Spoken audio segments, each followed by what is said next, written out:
أعوذ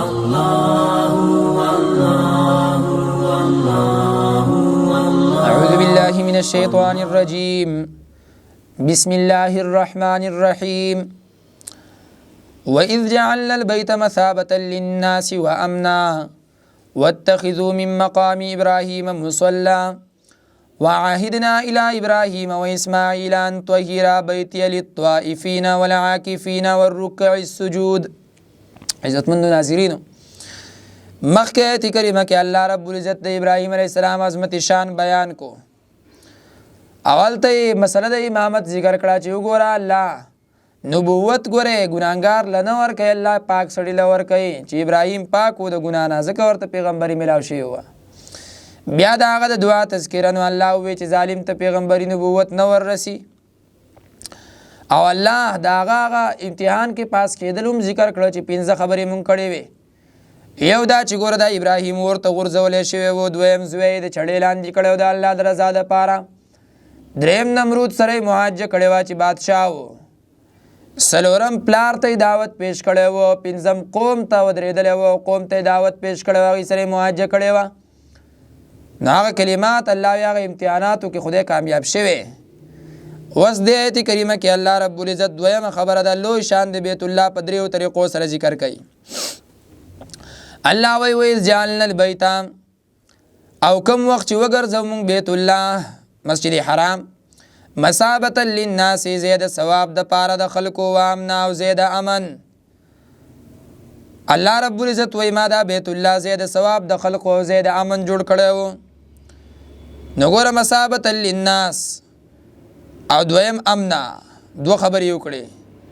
دریم الله رب العزت فرمایي واتخذوا من مقام ابراهیم مصلی، او ونیسئ د مقام ابراهیم علیه السلام سره زید منظم، مقام ابراهیم سره زید منظم ونیسئ.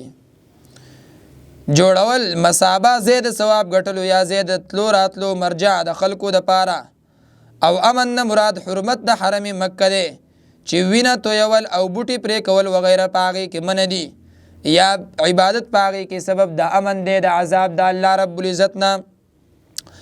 بیا چې دا فرمایي چې واتخذوا من مقام ابراهیم مصلی، مقام ابراهیم مراد د دین هغه ګټه ده چې ابراهیم علیه السلام په وخت د بنا د بیت الله شریف کې پاغې باندې ودرېدلو. د مصلی نه مراد 2 رکعتونه کول دي وروستو د طواف نه د هغې سره، او یا مراد د دې نه صفا او مروه، مینا، مزدلفه، عرفه او ملتزم او حجر اسود دي.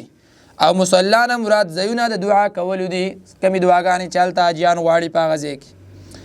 بیا الله فرمایي وعهدنا الی ابراهیم و اسماعیل ان طهر بیتی للطائفین والعاکفین والرکع السجود، او حکم وکړو موږ ابراهیم علیه السلام ته او اسماعیل علیه السلام ته چې پاک ساتئ کور زما دپاره د طواف کوونکو، د اعتکاف کوونکو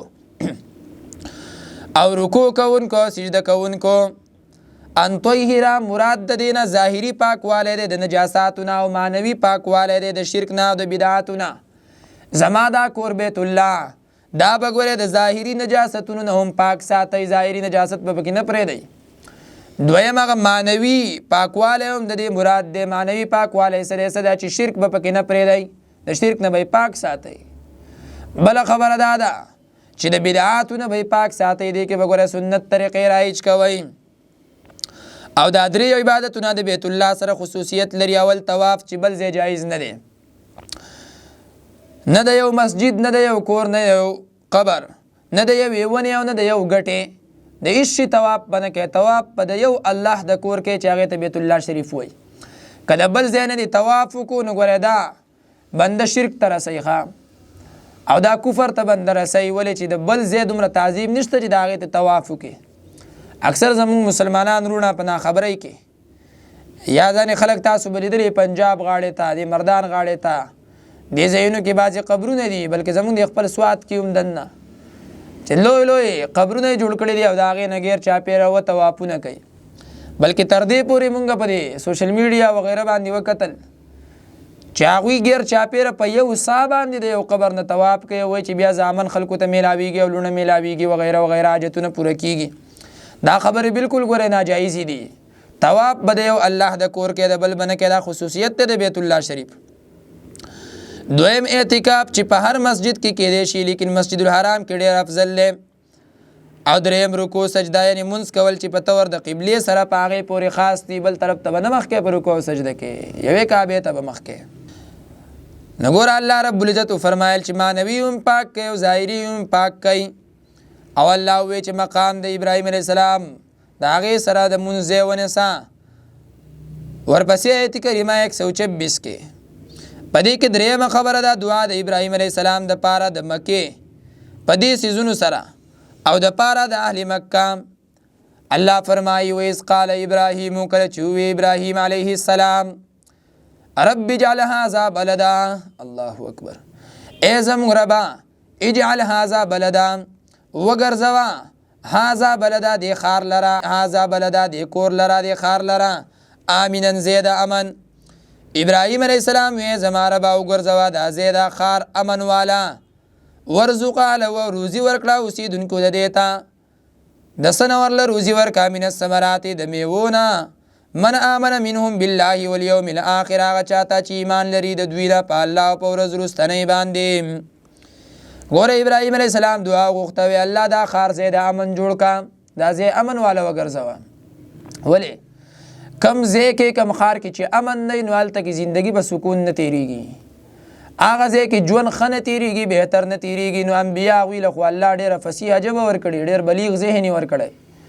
هغوی دعا غوښته ابراهیم علیه السلام وی الله وی امن والی جوړ کا، که ډوډۍ پکې وافره میلاویږي، رزق او میوې پکې ډېرې، خو چې امن پکې نه وي نو په هغه ځای څوک څه کوي؟ نو ځکه یې امن مخکې کو په معیشت باندې وی الله امن یې برابر کې امن، زید امن یې جوړ کا. ورزق له من الثمرات من آمن منهم بالله والیوم الاخر، روزي ورکا هغه چاته چې ایمان لري د دوی نه په الله او په ورځ وروستنۍ، د میوونه ورله خوراکونه ورکا. ګوره معیشت چې هم کوم ځای کې برابر نه وي نو هلته هم زندګي ناپیدا یي که نه. نو وی چې الله دا خو خړ غرونه دي ګیر چاپېره شینکې نه ښکاري، شګي دي. ای زموږ ربا وی دوی له روزي ورکا، میوې ورله ورکا، چاله ورکا هغه چاله چې ایمان په الله په ورځ د آخر باندې ساتي.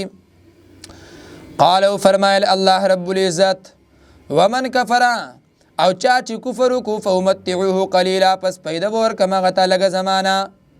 امتعوه قلیلا نه مراد ژوند د دنیا، چې ټوله دنیا لږه ده په نسبت د آخرت. او داسې آیت په صورت ابراهیم 35 کې هم ده. خدا دعا په هغه وخت کې وه چې مکه بالکل نوه آباده شوې، نو بلدن یې نکره وویل.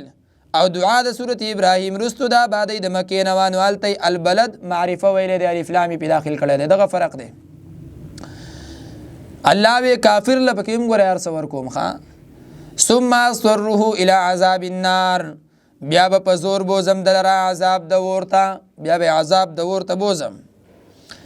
او الله رب العزت فرمایي وبئس المصیر، او بد دی ځای د ورتللو دا اور، ناکاره ټیکانه ده.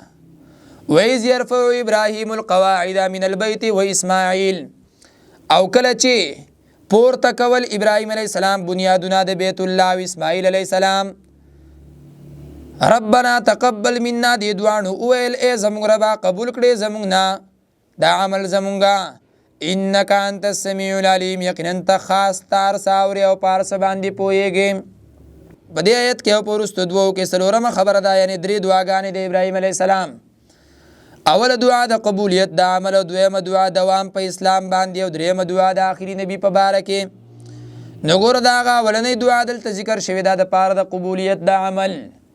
ای مؤمنه بنده کله چې عمل وکې نو عمل کول خو آسان دي، خو ګوره دا قبلېدل ګران دي ګران.